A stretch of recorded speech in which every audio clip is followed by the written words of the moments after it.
Order. Time's expired. Honourable Nick Smith. Mr Speaker, Budget 2011 is going to go down in history for two important reasons. The first of those is this is a budget in which the government backed the people of Christchurch in their hour of need. This John T government is committing $5.5 billion to the earthquake recovery of that city. That is right, that is proper, and I think every parliamentarian should back the support in this document for New Zealand's second largest city. And the second key element of which this budget will be noted for is a budget that gets New Zealand back in the black. The deficit is going to be halved next year in 11 and 12, halved again in 12-13, and back into surplus in 2014. I notice a big lineup of Labour MPs have been wearing red ties. That's entirely appropriate because everything we have heard from Labour in this budget debate is about all the extra spending they would do and the greater degree to which they would drive New Zealand into the red. And I just challenged Mr Chris Farfoy. Chris Farfoy, the only policy positions he announced were about spending more money. And he is completely out of touch, as is the Labour Party, with respect to New Zealand and the balanced position that we take on this side of the House. Much has been said, Mr Speaker, in this budget debate about how it sets out to keep interest rates low, how it increase real incomes for families, how it will build 170,000 new jobs, about the focus on exports, about the increase in investments that we're going to be making in productive part of our economy and on savings.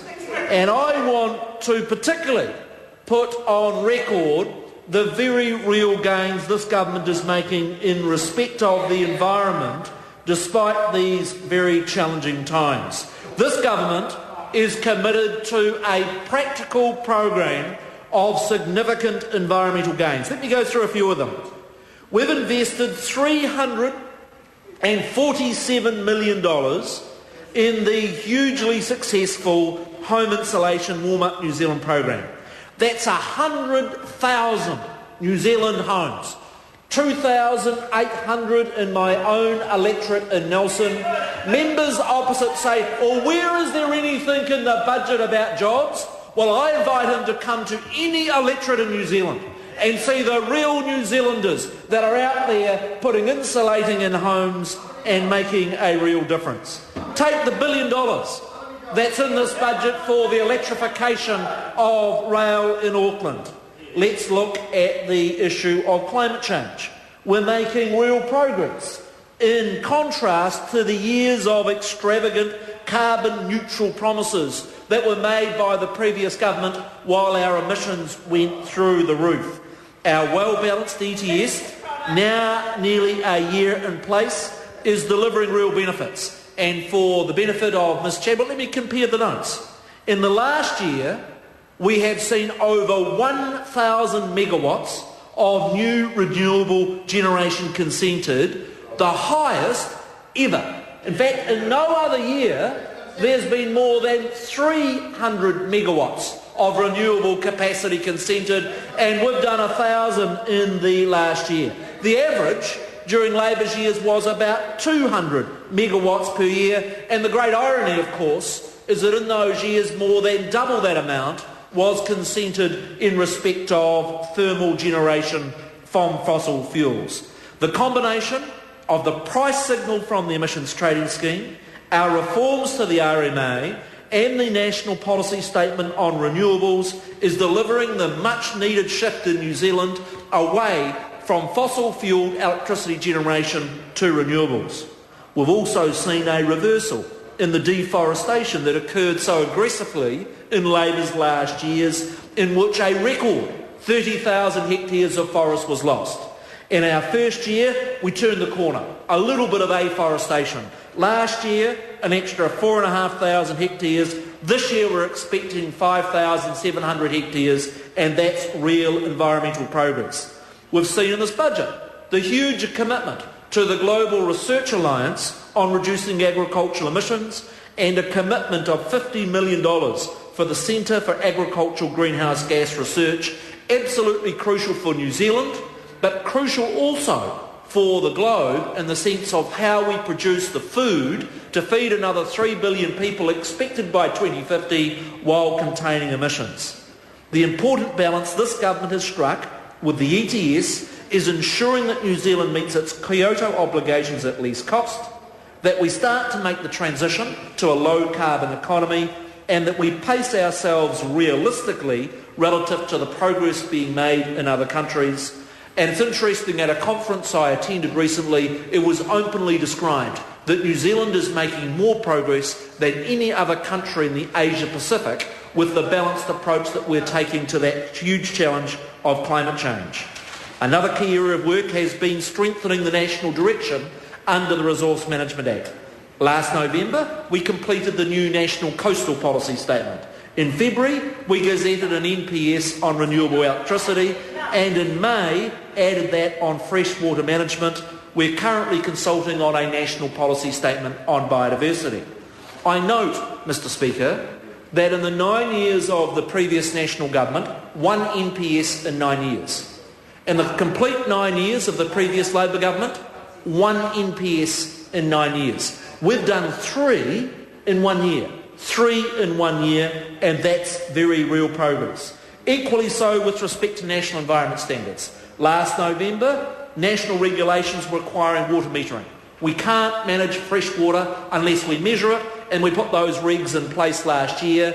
That'll move us from 33% of water takes being measured up to 98% by volume being measured within 6 years. In January, I announced the new air quality standards, including the introduction of offsets. And last week, as part of our work with the Green Party, I announced a new national environment standard on contaminated soils. These steps reinforce the stronger national direction that this government is giving to resource management. The budget makes provision for the long overdue clean-up of the Tui mine of $15.2 million. This is the largest clean-up project that has been undertaken since Mapua a decade ago. That project was not well managed by Labor, and there's a real challenge for us to make sure that we do a good job of that clean-up.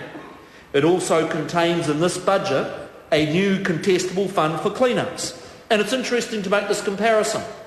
Between 2009 and 2014, this government is budgeting to spend $94 million on the clean-up of our rivers and lakes. $94 million. How much did Labor spend in their last 5 years on clean-ups? $16 million. No, check the budget tables.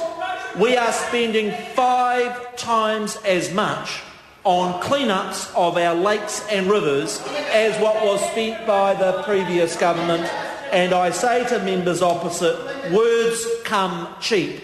Financial commitment is what counts. And if we look in terms of the commitment to the new EPA that will take effect on the 1st of July, the new legislation that we've brought together with respect to the exclusive economic zone, the new legislation in dealing with a very practical issue, likes of freedom camping, is the sort of practical environmental blue-green progress that this government is making in this space. I do want to also note the appointments that we made to the Environmental Protection Authority and the board. I do want to mark, Mr Speaker, I was astonished by the claim by the Green Party. And can I quote what they said? None of the 8 board members of the EPA love this country and want to look after it. What absolute arrogant nonsense. How dare they say that a man like Anakul Guru, the chief executive of Ngāi Tahu, has no love for this country? How dare they say that with somebody likes of Julian Ratt, a very experienced botanist, who's the chief executive of the Corseron Institute. That is the sort of arrogance we get from the Green Party. You don't have to be a card-carrying, sandal-wearing Green Party member to love this country. That's evidenced in this budget by a budget that makes a very balanced and strong commitment to our environment. Order. Mr Speaker, this is a sound, effective budget, appropriate for the times, and the House should back it. Charles Savoy. Thank you, Mr.